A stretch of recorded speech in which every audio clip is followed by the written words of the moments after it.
गव्हाचं पीठ घेत आहे, 4 चमचे चण्याचं पीठ, चवीनुसार मीठ, 1 चमचा मी तेल घालत आहे, अजून 1 चमचा। त्यामुळे आपले पराठे चांगले खुसखुशीत होतील। आता आपण हाताने मिक्स करून घेऊया। पाणी घेतलेलं आहे मी तांब्यामध्ये आणि थोडं पाणी घालून मी हे कणिक चपातीला आपण कसं कणिक मळून घेतो अगदी त्या प्रकारे आपल्याला हे कणिक मळून घ्यायचं आहे। जास्त पातळही नाही आणि जास्त घट्टही नाही, मध्यम असं मळून घ्यायचं आहे हे कणिक। या प्रकारे मळून घ्या। थोडं पाणी घाला। मी शेवटी तुम्हाला सांगते मला पाणी किती लागलेलं आहे। भर तेल घालायचं आहे आणि या कणकेच्या पिठाला लावून घ्यायचं आहे। अगदी या प्रकारे आपलं पीठ असं मळलेलं पाहिजे। आता मी 15 ते 20 मिनिटं गव्हाच्या पिठाचं कणिक हे रुमालाने झाकून ठेवते। अगोदरच बटाटे उकडून ठेवलेले आहेत। 5 मी बटाटे घेतलेले पाणी घालून 5-6 शिट्या केलेल्या आहेत। त्याची साल काढलेली आहे। किसणीने बटाटे किसून घ्यायचे आहेत। त्यामुळे स्टफिंग भरताना आणि पराठे लाटताना अगदी बटाटे बाहेर निघणार नाही। त्यामुळे लाटताना सुद्धा काही प्रॉब्लेम होणार नाही। तर मी बटाटे किसणीने किसून घेते। सर्व बटाटे किसून घ्यायचे आहेत। किसून झालेले आहेत। सर्वात प्रथम मी कोथिंबीर घालणार आहे।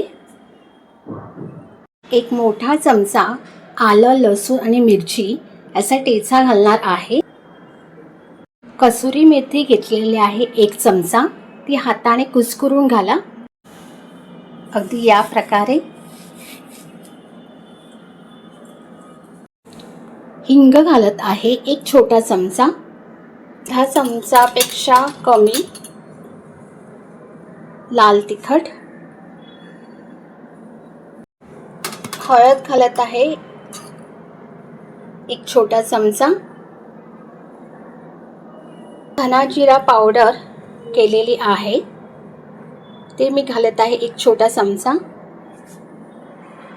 चवीनुसार मीठ। माझ्याकडे भाजलेली बडीशेप आहे ते मी घालणार आहे। तुम्ही कच्ची बडीशेप सुद्धा घालू शकतात। 1 छोटा चमचा घालत आहे। 1 छोटा चमचा आमचूर पावडर। आता सर्व मसाले, बटाटे हे आपण एकजीव करून घेऊया। हे स्टफिंग अगोदर करून ठेवलात तरी चालेल।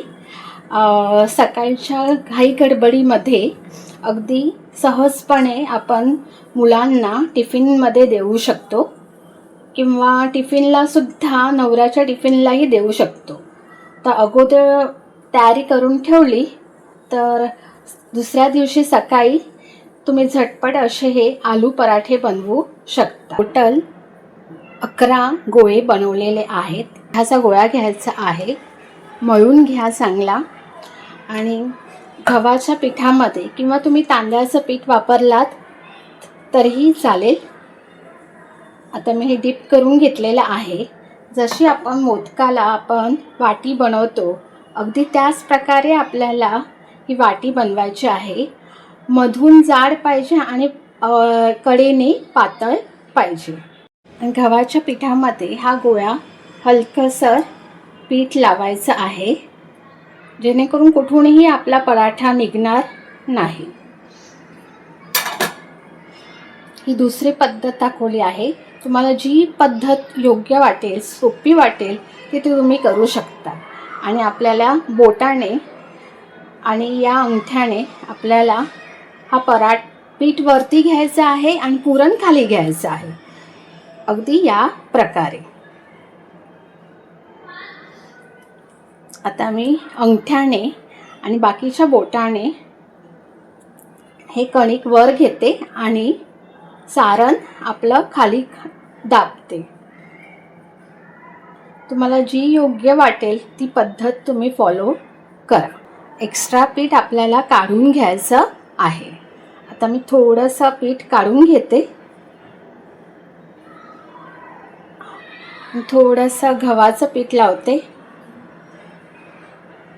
पॅक करते आणि हे टोक असं बंद करते आणि असं जरा दोन्ही हाताने असं प्रेस करते. त्यामुळे तुम्ही कोणताही पराठा बनवा अशा प्रकारे, तर तुमचा पराठा कधीच निघणार नाही, फाटणार सुद्धा नाही.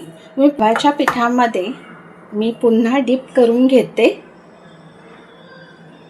आणि असं कडेकडेने पीठ लावून घेते. आणि आता आपण सर्वीकडून आपल्याला हलक्या हाताने हे प्रेस करायचं आहे, जेणेकरून आतलं सारण सगळीकडे पसरेल. अगदी हलक्या हाताने आपल्याला लाटायचं आहे.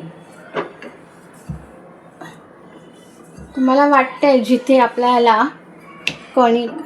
पीठ लावायची गरज आहे तिथे लावा आणि पाठून सुद्धा आपल्याला लक्ष द्यायचं आहे, म्हणजे पाठची बाजू म्हणजे ही बाजू चपातीची. आता हे पीठ लावलेलं आहे, थोडंसं पीठ लावत आहे आणि अगदी हलक्या हाताने लाटत आहे पराठा. आणि जरासा जाडसरच असा पराठा आपल्याला करायचा आहे. तुम्ही बघू शकतात पराठा छानपैकी लाटला गेलेला आहे, कुठून पण पराठा फाटलेला नाही आहे. तर अगदी योग्य पद्धत दाखवली आहे, तर तुम्ही संपूर्ण व्हिडिओ नक्की बघा. आता तवा चांगला गरम झालेला आहे, गॅसची फ्लेम स्लो करते आणि तेल लावून घेते. आपल्याला आता हा पराठा ठेवायचा आहे. आता आपल्याला 2 मिनिटांनी हा पराठा पलटून घेऊया. आता आपण हा पराठा अगदी हलक्या हाताने पलटून घेऊया. आता गॅसची फ्लेम आपल्याला फास्टच ठेवायची आहे, स्लो करायची नाही आहे. आणि आपल्याला काबिलत्याने अगदी हलका असं प्रेस करायचं आहे. पलटून घेऊया